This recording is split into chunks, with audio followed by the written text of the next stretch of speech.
Hey everyone, welcome to the Wrangler VFX tutorial series. Today's a quick one. We're just going to be going over what's new in version 2.2.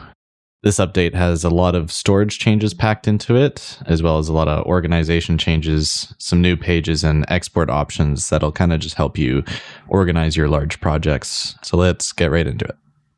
The first update we'll discuss today is the Wrangler local file structure. In previous versions, we had this structure fully accessible in the Files app. This allowed for the user to browse freely, move things around, that sort of stuff. However, it came with some inherent risk of accidentally moving, for instance, a reference folder somewhere, and then that would unlink the references in the slate page. So this update brings a permanent fix for that and a new system designed to help the user still navigate all those areas, but have a little more safety built in. If you're a current user and you're updating the app, you'll be greeted with a new pop-up once you open a previous project. It'll ask you to select your project type. Previously, the project type was just an episode tracker. It would decide whether the field was there or not in your slate page. Obviously, with the introduction of the workspaces in version 2, that was made kind of redundant. So we kind of rethought this process. And when we changed the file structure, we redesigned the project types as well. So now a TV series will sort your references episode slate, and a film will do it like it did previously, which is just references slate. This helps, episodic a lot of the time has duplicate slate names. So this helps organize that. You'll be required to type out your selection, as this will not be changeable after the fact. For this project, I chose TV series. So we're going to go into the slate page and see what's changed here. As you'll see, there's a new episode selector bar at the top. This functions very similar to the day selector bar. This will help on very large episodic projects where you have, tons of shoot days in there. You might have duplicate slate names. Episode 1 might have a V1, episode 2 might have a V1. So this kind of helps organize a bit better, make sure you know what you're looking at and what slate you're editing. If you select an episode like I've done here, you'll notice that the slate day selector also changes. So you'll only see that episode's shoot days if you have that episode selected. Obviously, you can go to all episodes, and that will unfilter itself. Of course, just like the day selector, you can use this in addition to the filters and sorting options. This new episode bar is hideable in the workspaces mode.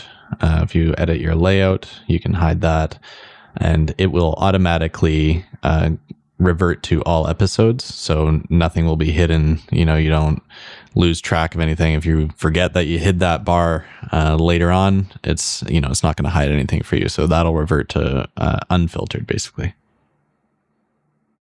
The next new feature we'll discuss is the daily exports. This is implemented just to give people an option who like those not only daily backups, but need daily reports and that sort of stuff. What it does is it exports a CSV, all of your references, and all of your .wrangler project backups for that day. It puts them in a zip file that you can easily unpack, open it up, and view all that stuff in there nice and organized for you.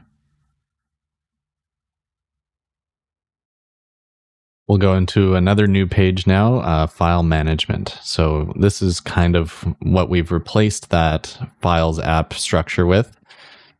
So we'll start with the Browse Files button, which opens basically our own UI of that same Files app that you had in previous versions. This is all the stuff that you had before. So if you had your own custom folders in here, they will be in here. You can select entire folders or just certain files, and you can export those manually. So now it keeps the structure completely intact. If you need anything, you make a duplicate of it, but you can't move or delete anything unless you do it specifically in the app, like deleting a slate or deleting references in the app. It just can't be done in the folder structure. So it adds just a little extra security there.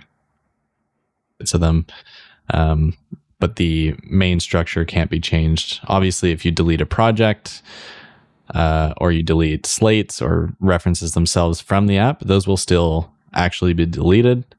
You just can't do it from the folder structure.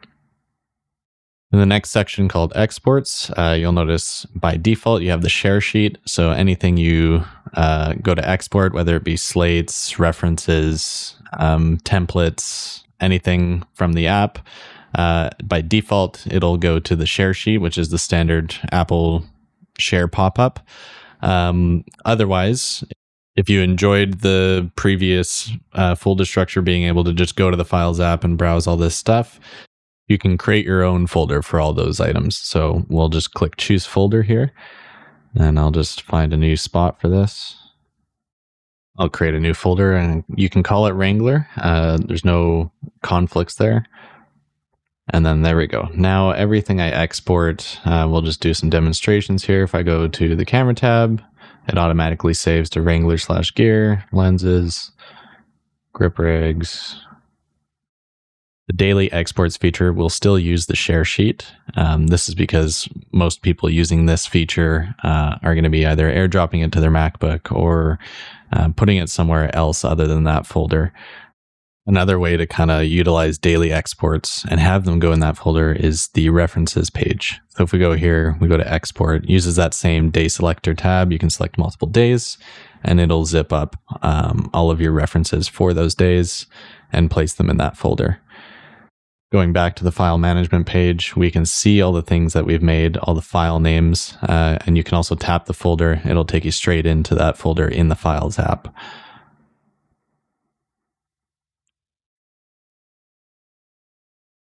One thing that ships with every project, as a lot of you may already know, is the templates. We've made these easily exportable right here rather than having to go to the Browse File section and look for them.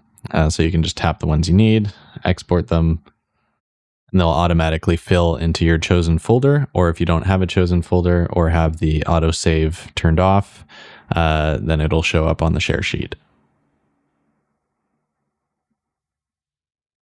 There's also a new Backup Now button. Just lets you skip the timer. If you want to make a backup right away, you can tap that and it'll reset your backup timer. We've made lots of changes to the system settings page, so we'll go take a look at that.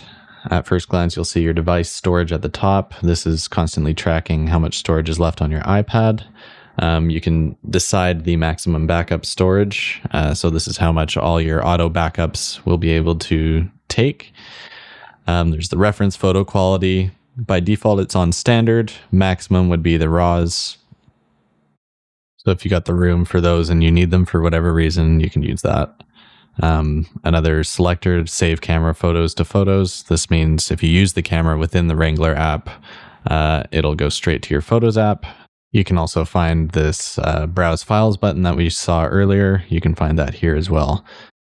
We also made some changes to the UI scale. We added 2 smaller UI scales, specifically for people with iPad minis. We got some feedback that people using those devices, had a little trouble scrolling up and down all the time. So that new feature should help people navigate the system a bit better.